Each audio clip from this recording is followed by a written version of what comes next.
Bữa nay hai anh em của Mô Phật đi lại Tân Vĩnh Hiệp thăm anh em nhóm Bình Nhâm lấy thiêu nghe. Không anh bệnh, chúc anh nhiều sức khỏe, bình an, bình phục sức khỏe.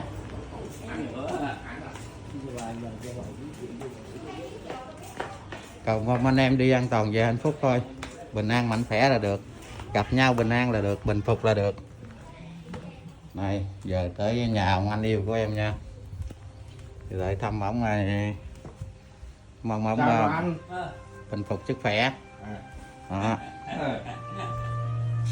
Hello thằng con trai. Chúc anh bình phục sức khỏe nha anh yêu. Mô Phật có nhà uống gì tiền nhậu gì được cho anh? Dán mà 2 tháng đi chắc ăn. Dạ 2 tháng đâu uống gì tiền được nha. Hẹn anh em 2 tháng nữa mình quay lại chơi tiếp nha. Đó phải, anh lợi hại hơn xưa nữa đó.